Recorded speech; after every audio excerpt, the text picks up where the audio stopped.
자, 이번 시간의 주제는 정신건강 사회복지입니다. 정신건강의 1차적인 클라이언트의 대상 집단은 정신질환, 정신장애를 가진 클라이언트인데요. 뭐 대표적으로 조현병이라거나 사실 정신장애도 그 범위가 뭐 굉장히 넓습니다. 뭐 조현병 하나만 있는 것이 아니라 넓게는 뭐 지적장애도 상당 부분 여기 포함되기도 하고요. 자, 그래서 정신건강에 관련된 상황을 보도록 할 텐데요. 그 정신건강도 역시 가장 주요한 세팅은 병원, 정신병원입니다만 의료사회복지에 비하면 그래도 지역사회에서 상당히 많은 종류의 사회복지 기관들이 존재하는데 자, 그 내용들을 보겠는데요. 자, 일단 개념을 뭐 좀 깁니다만 뭐 일단 살펴보겠습니다. 정신질환이나 정신장애를 가지고 있는 사람 그리고 앞으로 그 가능성을 가진 사람들에 대해서 정신의학적 전문 지식과 사회복지 이론 및 실천 기술을 적용해서 그들의 사회적 기능을 회복시키고 궁극적으로 서비스 이용자의 클라이언트의 삶의 질의 향상을 목적으로 하고 하는 실천 분야를 정신건강 사회복지라고 할 수 있겠는데요.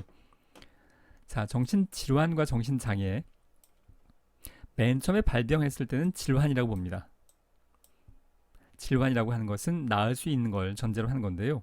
뭐 감기 같은 경우에 뭐 감기에 걸렸으면 뭐 보통 한 3일 정도면 뭐 낫기 마련이죠.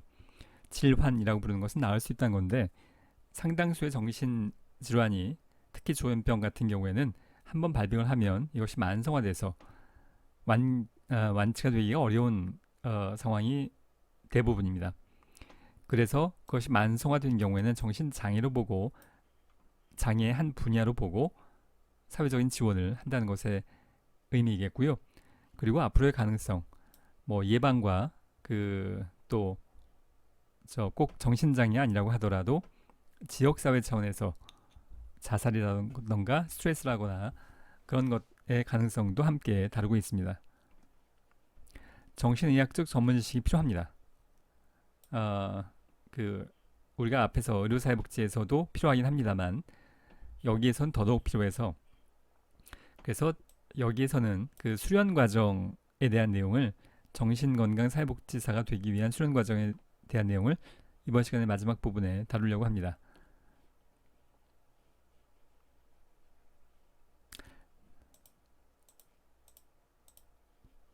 자, 파주시 정신건강복지센터에 대해서 볼 텐데요. 지역사회에 있는 기관이고요. 자, 우리가 탈시설화에 대해서 본격적으로 다룰 기회가 없었는데요. 아마도 다음 학기에 지역사회 복지할 때 그땐 꼭 다루어야 될 텐데.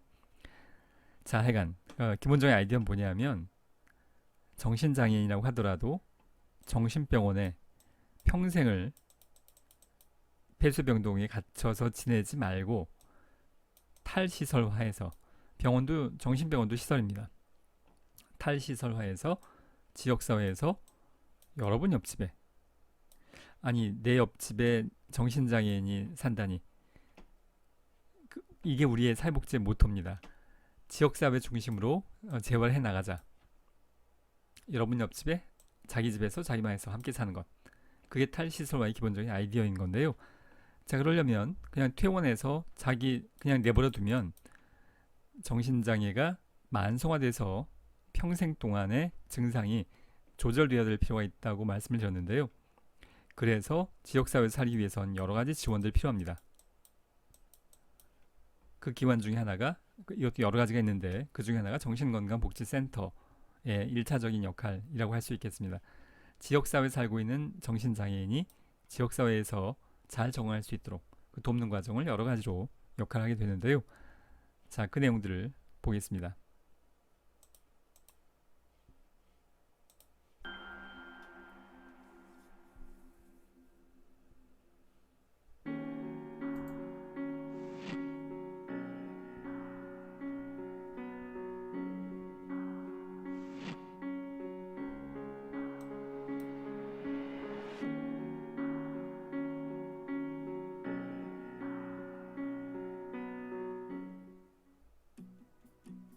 파주시 정신건강복지센터는 파주 시민의 정신건강 증진 및 정신질환에 대한 편견 해소를 위해 2008년 7월 개소하였습니다.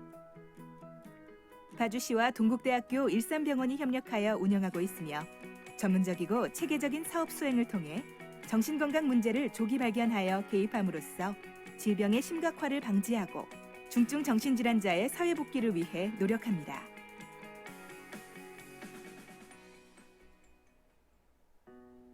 중증 정신질환자 관리 사업. 자기 관리라는 게 정신병원에서 퇴원하고 지역사회에 살고 있는 정신장애인들이 지역사회에 잘 적응할 수 있도록 보통 사람들과 함께 잘 살아나갈 수 있도록 돕는 것을 의미하는 겁니다. 정신질환자의 재발 방지 및 사회복귀를 위한 다양한 서비스를 제공합니다. 정신질환을 앓고 있는 회원은 센터 등록을 통해 증상 및 욕구를 반영한 1:1 사례관리 서비스를 받을 수 있습니다. 정신사회 재활 프로그램은 주간 재활, 직업 재활, 재가 회원 프로그램으로 구성되어 있고 회원의 병식을 향상시키고 사회복귀를 지원하며 가족의 부담감을 감소시켜 중증 정신질환자가 사회 구성원으로 건강하게 지낼 수 있도록 도와줍니다. 고엽제 회사에서 조립 같은 걸 하고 있습니다. 사회복지사 선생님께서 추천해 주셔서 왔는데요. 여기 와서 남한테 못했던 말도 다 할 수 있고 그분들은 우리를 위해서 항상 일하시니까 선생님들께서는 우리를 위해서 일하시니까 그 사회에서 있는 편견도 여기는 없어요. 없으니까 와서 많은 프로그램이 다 우리한테 도움이 되거든요. 집에만 있지 말고 센터에 와서 프로그램도 하고 같은 회원들끼리 친구처럼 지내고 또 취업도 하고 여러 가지로 좋으니까 와서 여기 센터에 와서 생활을 했으면 좋겠어요. 정신건강 고위험군 관리 사업. 생애주기별 교육과 프로그램을 통해 자, 여기서 고위험군이라는 것은 주로 정신질환이 정신장애의 경우가 아니라고 하더라도 사실 누구나가 정신건강에 어떤 위기 상황이 있을 수 있겠는데요. 뭐 과도한 스트레스 받는다거나 또 자살의 어떤 위기에 있다거나 그런 사람들을 돕기 위한 과정을 그런 내용을 의미합니다. 건강 문제를 예방하고 있으며 정신건강 관리에 어려움을 겪고 있는 시민 누구라도 상담받을 수 있습니다. 정신건강 선별검사 및 정신건강의학과 전문의 무료 상담을 통해 정신건강 회복을 할 수 있도록 도와드리고 있습니다. 또한 시민들이 정신건강에 대한 정보를 쉽게 접할 수 있도록 정기적으로 강좌를 진행하고 있으며 생애주기별 맞춤 프로그램을 제공하여 스트레스 취약성을 줄이고 심리적인 안정감을 증대시키고 있습니다. 특히 정서 행동상 어려움을 가지고 있는 아동 청소년 대상으로 프로그램을 운영하여 건강한 성인으로의 성장을 지원하고 있습니다. 자살 예방 및 생명 존중 사업. 자, 여기에 지금 번개탄 판매 인식 개선 캠페인인 건데요. 그러니까 번개탄이 자살의 도구로 사용되는 경우가 많이 있기 때문에 번개탄을 판매할 때 판매자 소매점이나 편의점이나 여기에서 번개탄을 살아온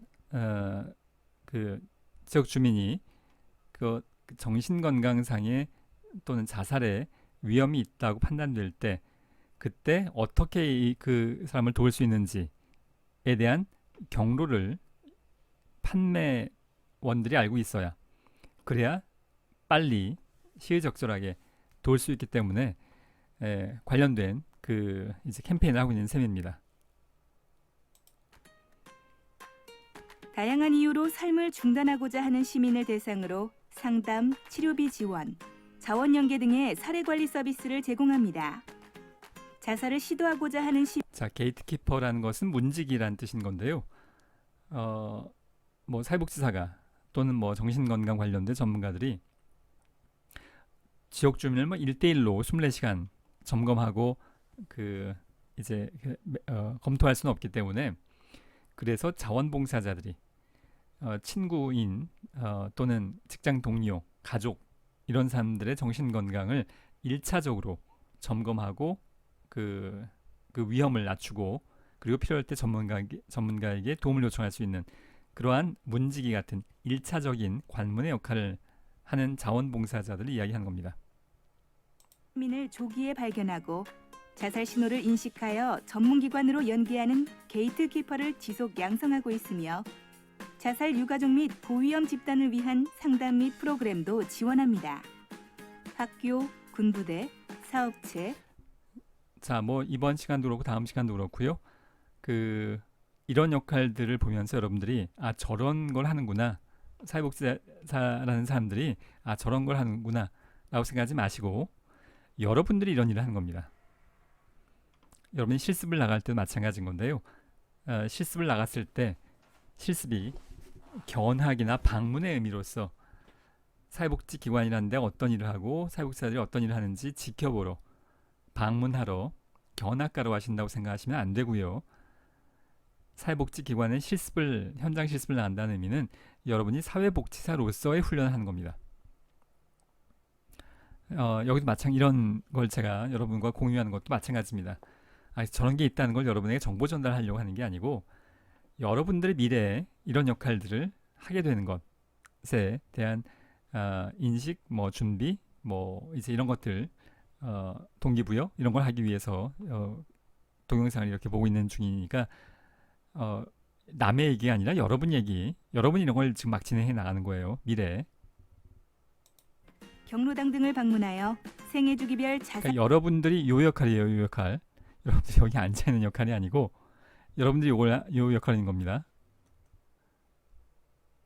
우리나라의 노인 자살률이 높기로 아주 수치가 비교 안 될 만큼 OECD하고 비교했을 때 비교 안 될 만큼 높습니다.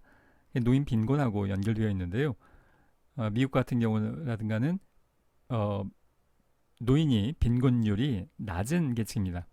상대적으로 부유한 계층이죠. 연금제도도 잘 돼 있고 우리는 노인 빈곤이 노인 내 높은 자살률을 연결되어 있는데요. 자, 그런 것들을 이제 교육하고 있는 장면입니다. 그러니까 여러분들이 요 역할을 하는 거예요. 예방 교육을 진행하고 특히 우울, 고독, 경제적 어려움, 신체 질환 등의 복합적 어려움을 가지고 있는 노인을 위한 노인 자살 예방 사업을 적극 추진하고 있습니다. 여기서 자원봉사하면서 좀 더 전문적인 봉사를 했으면 하고 그래서 이 교육을 받게 됐어요. 지역 사회에서 이제 자살 고위험군들이 있으면 그분들을 이제 전문기관에 연계해주는 역할을 하고 있거든요. 회원들하고 요리 프로그램을 하는 게 있어요. 그리고 전에 몇 년 전부터도 이제 다른 봉사도 여러 번 했고요. 회원들하고 같이 하는 시간이 참 즐거워요. 회원들도 많이 이 프로그램을 같이 하면서 밝아지기도 하고 그래서. 정신건강 환경 조성 사업. 정신질환에 대한 편견을 해소시키고 정신건강에 대한 인식을 개선하고자 다양한 정신건강 환경 조성 사업을 추진합니다. 찾아오기 힘든 시민. 자, 지금 여러 가지 사업들을 진행하면서 자원봉사자들이 중간중간에 나오는데요. 이 얘기도 제가 앞에서 했겠습니다만 사회복지사가 모든 걸 혼자서 다 하진 않습니다. 어떤 사회복지 현장에서든 자원봉사자를 활용할 때가 많이 있고요. 그래서 사회복지사 역할 중에 하나는 자원봉사자를 관리하는 겁니다. 자원봉사 관리자로서 자원봉사자를 개발하고 교육하고 훈련하고 배치하고 관리하고 그의 사회복지사가 할 중요한 역할 중에 하나라고 할 수 있겠습니다. 들을 위해 찾아가는 정신건강 캠페인을 연중 운영하며 정신건강의 중요성을 알리기 위해 매년 정신건강 문화제를 개최하고 있습니다. 유관기관과의 긴밀한 네트워킹을 통해 더 많은 시민들이 적절한 서비스를 받을 수 있도록 노력하고 있으며 자원봉사자의 몸과 마음을 튼튼하게 하여 서로가 서로를 도와주는 따뜻한 파주를 만들고 있습니다.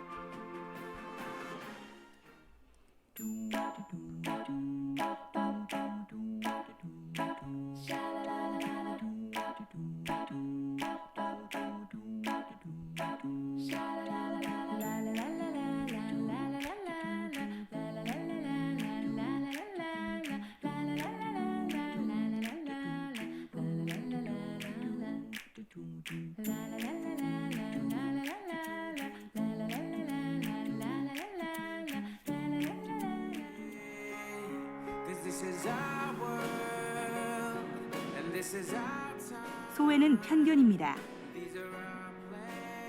편견은 소외입니다. 소외와 편견을 가지고 태어나는 사람은 없습니다. 파주시 정신건강복지센터는 소외와 편견을 넘어 파주 시민의 마음과 마음을 연결하기 위해 최선의 노력을 다하겠습니다. 자, 이어서 그 정신건강 사회복지사 자격증을 어떻게 취득할 수 있는가에 대한 내용을 다룰 텐데요. 우리가 현재 그 사회복지사 자격증이 1급, 2급과 1급이 있고 분야별 별도의 자격증으로 학교, 정신건강, 의료 이렇게 세 가지가 있는데요.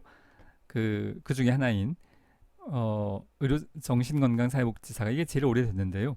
정신건강 사회복지사를 취득하기 위해선 추가로 어떤 과정들이 있는지에 대해서 살펴보려고 합니다.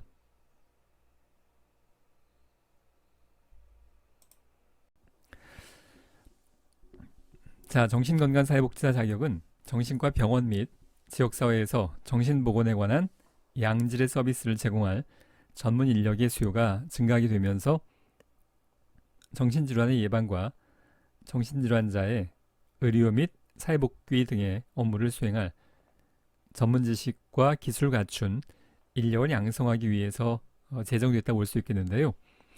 자, 기본적으로 이 문장 안에서도 전반적인 중요한 맥락은 정신장애인, 정신질환자가 초점입니다.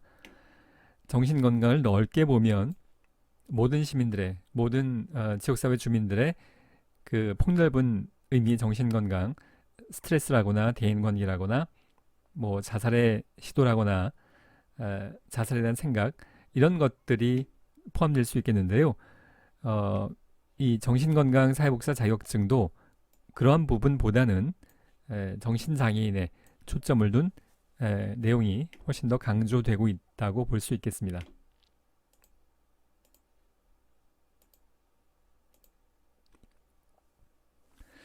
자, 정신건강 사회복지사란 자격증에 대해서 좀 더 구체적으로 알아보면 사회복지사 1급 자격증 소지자가 보건복지의료원으로 정하는 수련기관에서 1년 이상 1000시간의 수련을 받고 자, 여러분들이 제일 궁금해하는 부분이 여기일 겁니다. 관련돼서 자격과 관련돼서 일단 1급 자격증이 필수입니다. 그러니까 여러분들이 학교를 졸업하면 2급 자격증이 주어지게 되는데 1급이 되려면 시험을 봐야 되겠죠.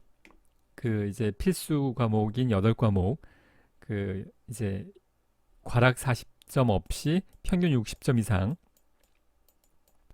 자격증이 필수적으로 있어야 되고요. 그리고 나서 수련기관에서 자, 이게 이제 많이 부담스러운 부분이죠. 1년 이상 1000시간의 수련을 받도록 되어 있습니다. 이 수련기관은 정신병원이거나 지역정신건강센터라거나 관련된 사회복지시설이라거나 정신장애인과 관련된 기관을 주로 그 사회복지나 의료기관을 이야기하는 건데요. 잠시 후에 이 기관에 관련돼서 어떻게 검색하는지를 살펴볼 예정이고요. 자, 이게 1년 이상 1000시간. 그러니까 보통은 수련기관에서 수련을 하게 되면 월화수목금 내내 풀타임을 하진 않습니다. 일주일에 2번 내지 3번 정도 하게 되기 때문에 그래서 1000시간을 채우려면 1년 이상 기간이 1년의 기간이 필요하다고 볼 수 있겠고요. 자, 이제 이걸 해야 이제 이 자격증이 나오는 셈이에요. 정신건강 사회복지사가 많이 부담스러운 부분인데 그래도 그 하겠다는 사람이 훨씬 더 많아요. 그래서 수련기관에서 수련생을 뽑을 때 경쟁이 있습니다. 이게 뭐 그냥 되는 것은 아니고요. 자, 이건 이게 여러분들이 가장 부담스러운 부분이라고 볼 수 있겠는데요. 자, 그래서 자격을 인정받은 자를 이야기하겠고요. 정신건강 사회복지사 자격 등급은 별도의 시험을 보는 것은 아닙니다. 자, 시험을 보진 않아요. 여기 좀 아직 꽤 오래 전부터 논란의 여지가 있는 부분인 건데요. 그래도 국가 자격증인데 그러니까 사회복지와 관련된 자격증이 1급과 2급이 있고요. 그건 전체적인 거고 분야별로 자격증이 지금 3가지가 있죠. 정신건강, 과거엔 정신보건이라고 했었는데요. 정신건강 사회복지사가 제일 먼저 시작이 됐고요. 분야별 자격, 국가 자격증으로.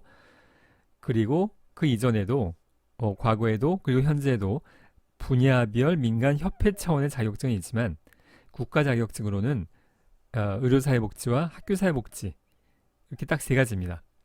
민간 협회, 민간 자격증 말고 국가 자격증으로는 분야별 자격증이 정신건강, 의료, 그리고 학교 이렇게 세 가지 분야가 있는데요. 그렇다 보니까 이 국가 자격증인데 그래도 시험을 봐야 되지 않겠는가라는 의견이 계속 제기가 되고 있어서 이런 논란이 뭐 이게 쉽게 끝나지는 않아요.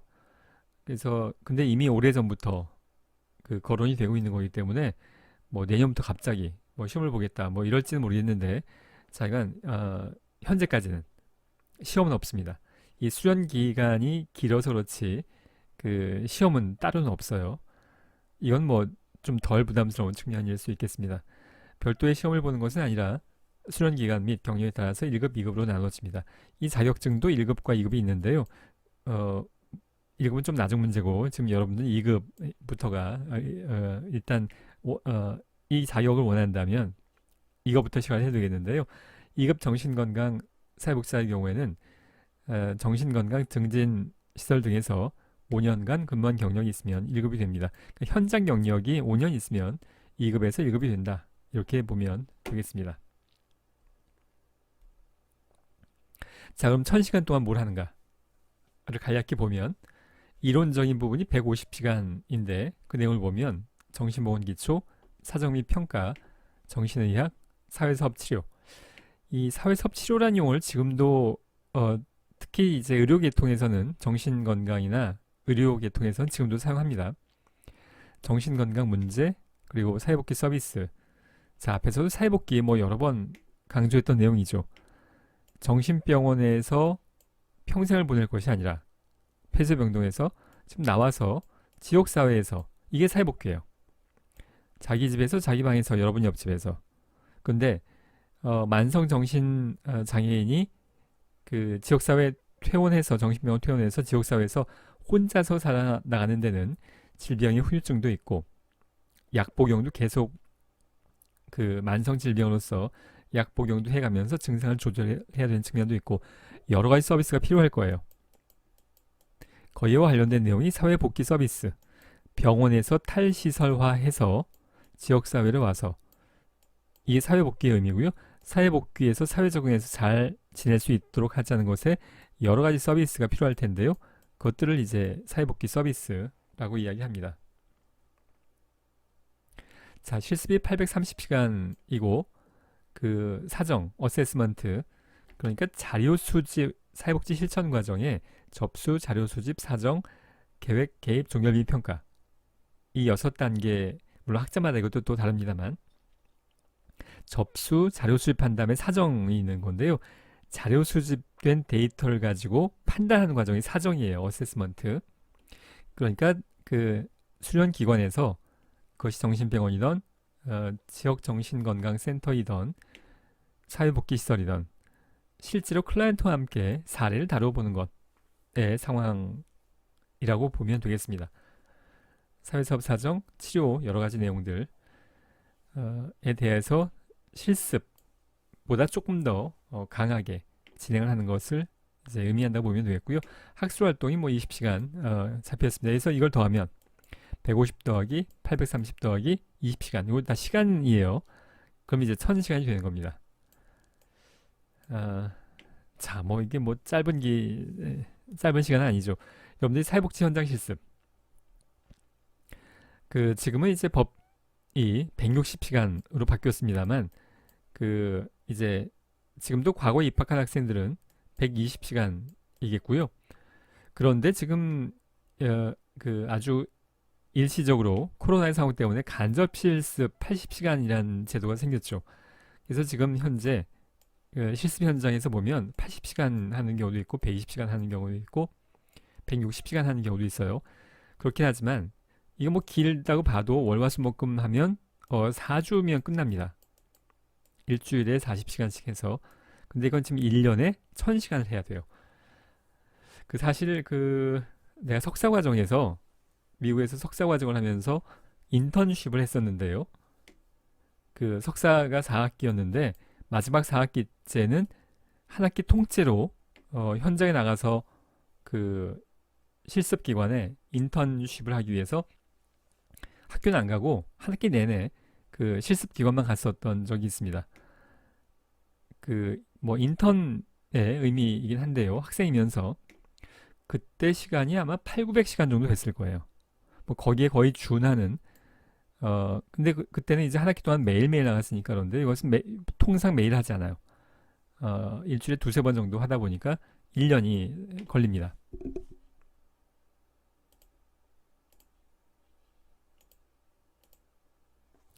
자, 그럼 여러분들의 관심사가 구체적으로 그 어디에 가서 수련을 받을 수 있겠는가가 여러분의 관건이에요. 사회복지사 1급 자격증 시험에 대해서 뭐 오늘 자세히 이야기하지 않겠습니다. 그리고 거기에 대한 정보는 뭐 많이 그 이제 수험서도 많이 나와 있고 하니까 그 이제 그런 걸 참고하면 되겠고요. 관련된 시험이 따로 있진 않아요. 수련을 하면 되는데 관건 수련이에요. 그 수련을 어디서 받을 수 있겠는가? 한국정신건강사회복지사협회 사이트에 가면 전문가 모집이라는 이제 그 코너가 있는데요. 거기에 들어가면 수련생을 모집하는 공고들이 많이 올라옵니다. 구인구직과 같은 난인 건데요. 자, 일단 파워포인트 화면 여기까지 진행을 하고 이제 이어서 그 실제 이 사이트에 들어가서 검색 한번 해보도록 하겠습니다.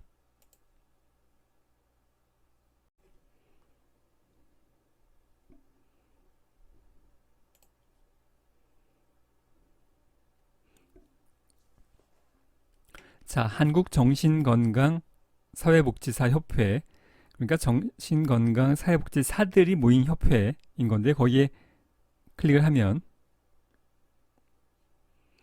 자, 협회 뭐 여러 가지 메뉴들이 나와 있는데요. 여러분들이 보수교육 자격증을 갖추게 되면 또 보수교육도 뭐 일정한 게 그 계속 매년 받아야 될 텐데요. 그건 이제 나중 문제고. 여러분들이 만약에 정신건강 분야에 관심이 있다면 일단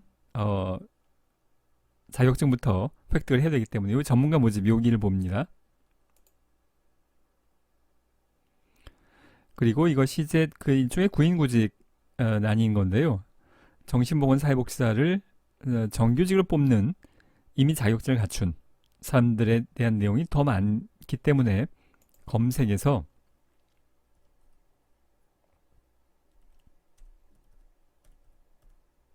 수련이라고 검색 조건을 주어야 수련 기관을 찾기가 쉽습니다. 자, 이렇게 쭉 보면 지금은 접수 마감이 다 됐네요. 지금 현재는 오픈되어 있는 데가 없는 것 같습니다. 자, 그래도 메뉴에 있는 걸 보면 2021년 글로리병원 정신건강사회복지사 2급 수련과정 모집 안내인데요.